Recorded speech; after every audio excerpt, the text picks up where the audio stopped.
What's going on, y'all? Today we got LeBron James gets destroyed by Michael Jordan and GOAT debate. Let's get into it. When it comes to debating NBA players, and specifically legends, these debates will go on till the end of time. And looking at fans, of course you have old school fans and new school fans. And the great thing about sports, new fans every day are introduced to basketball. And as you guys know, old school fans versus the new school fans is 100% a battle that is waged every day. Now, while listening to fans is great, and I love their opinions, one thing I also love is former players and current players giving their take on the greatest player of all time. As these guys, unlike us, are on the top 0.001% of basketball players on the planet. That doesn't mean they're always right, their logic is sound, but generally... for real though, because that's one thing people get mixed up. Like, it's not... Them level does not make them credible automatically, things like that. It just, they could give a different perspective from someone who's been on the court with these type of guys, with these type of players, with these players in general, you know, like, come on, man. Speaking, these guys don't make them have a higher knowledge of basketball and how it's played. Crazy shit all the time. And when it comes to the greatest of all time, in all of NBA history, there's been 2 polls on the subject, polling current NBA players. The first one, done in 2019 by The Athletic, that was simply shocking. As in this poll, you had Michael Jordan getting well over 70% of the votes, the greatest player in NBA history. In second place, you had LeBron James at 12%, third place Kobe 11%, fourth place Kareem at 2%, and below that every player was less than 1%. It is pretty impressive Michael Jordan, after retiring in 2003, nearly 15 years later, still had over 70% of players having him as the greatest player of all time. And why it's impressive is the average age of an NBA player is only 26, meaning most of these players didn't witness prime Jordan and they were in diapers when he was three-peating for the first time. Now, when talking about different eras, Dwayne Wade had a take on the subject I don't agree with. What he basically said is every NBA player at some point will age out and they'll be lost to time. As in D. Wade's view, someone like Kareem was the GOAT, but eventually was overtaken and even forgotten. Now that might sound good in... I mean, in a way, I feel like time, you know what I'm saying? Like, in a way, if we don't do our due diligence as basketball fans, or fans of these players, and do our best as content creators or media to help the next generation remember these players, then they will be forgotten. I ain't gonna lie. If the media's not talking about them, if people aren't talking about them, YouTubers, things like that, bro, it's gonna be, you know, they're gonna be forgotten, bro. They're gonna be forgotten, and sadly, disrespectfully, and it shouldn't happen. But that's why I ain't gonna lie. That's why a lot of media really be representing a lot of the old school basketball. I feel like just to show praise to the elders that came before niggas. You know what I'm saying? That really paved the way for the game, bro. In theory, so I think Kareem today, he might be underrated, but certainly is not forgotten. And in 2023, where you have phones, information, actual footage of Kareem playing, I don't think there's any way that guy will be lost to time. And looking at someone like Jordan, who transcended basketball, even sports, I don't think time can erode what he accomplished in his era. As on the court, Jordan's accolades and accomplishments are virtually untouchable. And if you go back and watch the film, much of Jordan's play, his dunks, his mid-range game, still hold up today compared to players 30 years after him. And most importantly for Jordan, when it came to the NBA Finals... Yo, he said his on-the-court game is untouchable. His off-the-court icons is definitely untouchable. You know what I'm saying? Let me know in the comments how y'all feel about that, because I really feel like his off-the-court icon is something that nobody will ever have ever again. Like, you know what I'm saying? Right time, right guy, right amount of work, you know. Where it matters most. It's just everything was never perfect. lost one time. Things like that, having cultural influence, never losing the finals, make Michael Jordan a Mount Rushmore athlete who will never be forgotten.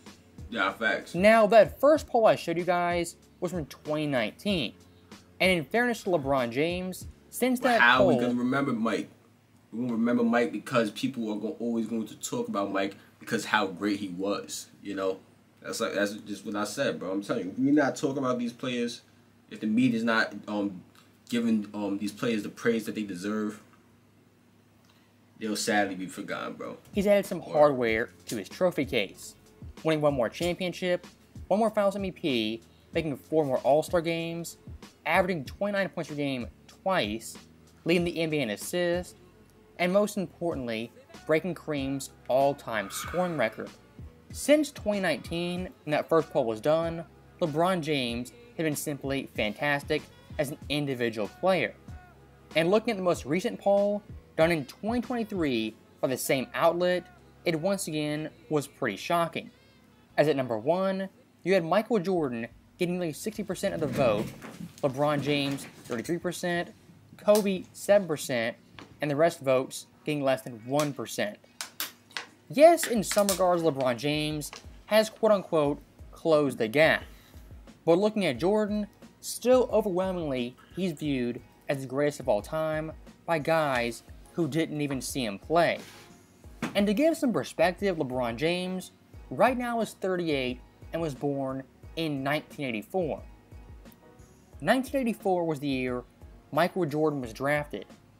So even LeBron James, one of the oldest players in the NBA, was only 9 or 10 years old when Jordan was three-peating for the first time. Once again, giving perspective to how great Jordan is, that 20 years later, he's still recognized as the greatest of all time by virtually everyone. And looking at Jordan versus LeBron solely, in my humble opinion, it's not an age thing or an era thing of who you think was better or even greater. What it comes down to is what you value as a person. Do you value a guy in Jordan who peaked out averaging 37 points, winning 6 titles in 8 years? Or do you value LeBron James averaging 27, 7, and 7, being highly consistent, and making 10 finals on 3 different teams? To simplify it, Jordan versus LeBron is peak versus longevity. And as you guys can see, LeBron's longevity is impressive, but Mike's peak beats him out virtually every single time. And to contrast that point, if you think the GOAT debate and the Jordan versus LeBron debate is all about era, look at these facts I found. Breaking down the GOAT debate by age, here's what you get. Looking at people in America, 18 to 29, 60% of them have Jordan as the greatest of all time. 30 to 44, once again have Jordan at 74%. 45 to 60 have Jordan at 69%. And 60 plus, the oldest old heads still have Jordan at 54.4% as the NBA's GOAT. That is some pretty shocking results that virtually every age group has Jordan as the majority GOAT. Looking at the old heads and the young fans who didn't even see Jordan play. Why you keep saying that, bro? Once again proving Michael Jordan's legacy is virtually untouchable and will live on to the end of time. And to make a larger point, when you have fans of all ages, current players, coaches, retired players, all saying one guy, that being Jordan, is the greatest, that speaks volumes and is highly meaningful. Now, one thing I did see from the NBA media... It's not like Braun out here telling everybody he the GOAT, like, that would make me the greatest of all time. Like, come on, gang. It's fake cringe. Like, why you even say that, gang? Like, come on. Like, we know you great. We know you in that conversation, you know? You're supposed to let one of the bros say it right there, so you're not someone like Nick Wright claiming this poll was proof LeBron James will pass Jordan one day. But once again, I push back on that pretty heavily, as LeBron right now is 38 and looking down the barrel of retirement. What can LeBron James, in these last 3, 4, maybe 5 years, actually achieve that'll put him ahead of Michael Jordan? The only thing I see happening is maybe, just maybe, winning one more championship. But even then, that's a huge stretch, given LeBron's age, Anthony Davis being injured constantly. He can rack up all the total stats, longevity numbers, and still Michael Jordan will be ranked higher all time. As like I showed you guys, after passing Kareem, current NBA players still have Jordan overwhelmingly as the GOAT. Now, looking back at actual NBA fans and the so-called younger generation, most of these fans didn't see LeBron at his absolute best. Many of them only saw a second stint in Cleveland and not Miami, and even some only seen LeBron in a Lakers uniform. If that's all you know, I think actually you're underrating LeBron James and how good he was in Miami. As in my personal opinion, still, Miami LeBron James is the second best player of all time. Because at that point, he was playing both ends. How old was I when LeBron was in Miami? He was in 2011, 2012, 2013, 2014. 2011, I was... It's 2023. 2011, I was, whatchamacallit, 7 years old. Yeah, bro. I ain't gonna lie. I wasn't watching. 40% from 3, and is guarding 1 through 5 on a nightly basis. And if all you know is Los Angeles and his 5 years in LA, I was watching, but I wasn't understanding. Let me get that clear, because I was definitely downstairs, you know, sitting on the couch. Pops got the little NBA game where I'm pretty what's going on, because I used to hoop all day, every day. You know what I'm saying? I used to play ball. That was my life, you know. So I'm pretty what's going on. I just really, you know what I'm saying? I'm not really understanding and comprehending. But so that one championship in the bubble, yeah. It's been quite a disaster. Missing the playoffs twice, being bounced in the first round, and this year being the 7th seed. A couple of weeks ago, Mario Chalmers went viral for saying NBA players didn't fear LeBron like they feared Jordan.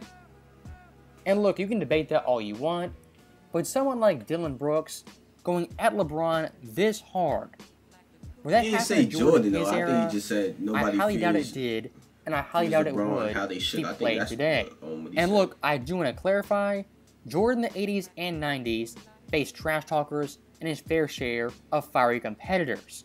But for Dylan Brooks, a garbage NBA player going at LeBron James, saying he's old, he has no respect for him, would Michael Jordan take that, old or young? Once again, I highly doubt it. Come on. Come on. You know what I'm saying? Like Mike, we try to be like Mike, we ain't take that shit. Come on, yes. You know what I'm saying? Got that boy the fuck up out of here. They ever want boy to war. You know what I'm saying? He don't even get another contract. Sad. It's sad. I'm sorry my brother out of a job and shit. He got some bread though. He could, you know what I'm saying, make a little business and get right. You know what I'm saying? It ain't nothing, but word. In the video, it's kind of a short one, but I did want to cover this topic, looking at the GOAT debate, different eras, old school fans, new school fans, and of course, LeBron versus Jordan. And as you guys know, for me, when it comes to that overall debate, the only way LeBron is passing Jordan if he gets a DeLorean, goes back in time, and wins the 2011 finals.